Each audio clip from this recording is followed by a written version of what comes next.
ওই কি রে মধু মধু মধু মধু মধু রসমালাই রসমালাই। তরমুজ শুধু একটি ফল নয়, এখন এটি ফুটবলের প্রতীক। বাংলাদেশ থেকে স্পেন, আতলেটিকো মাদ্রিদ থেকে ঢাকার কারওয়ান বাজার, তরমুজ এখন গ্লোবাল সেন্সেশন। তবে কারওয়ান বাজারের রনির মধুর মতো মিষ্টি হলেও আতলেটিকো মাদ্রিদের কোচ সিমিওনের জন্য এই ফলের স্বাদ একটু টক। কারণ 2019 সালের এমন এক কথা বলেছেন, সে কথার জেরে 6 বছর পরও তরমুজ বিক্রি করতে হচ্ছে এই আর্জেন্টাইন কোচকে। মূলত 2019 সালের চ্যাম্পিয়ন্স লিগের রাউন্ড অফ 16-এ মুখোমুখি হয়েছিল ইতালিয়ান জায়ান্ট জুভেন্টাস এবং স্প্যানিশ ক্লাব আতলেটিকো মাদ্রিদ। সেবার ঘরের মাঠে প্রথম ম্যাচে 2-0 গোলে জয় পায় আতলেটিকো। সে ম্যাচের পরেই আত্মবিশ্বাসী সিমিওনে বলেছিলেন, পরের ম্যাচে জুভেন্টাস অ্যাগ্রিগেটে ফিরে আসতে পারলে তিনি মাদ্রিদের রাস্তায় তরমুজ বিক্রি করবেন।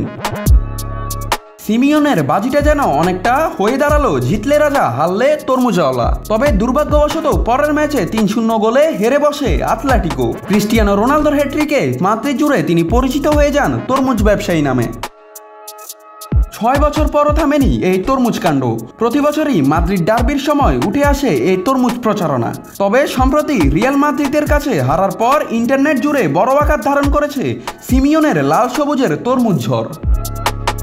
নাত রাহুল, নিউজ না স্পোর্টস।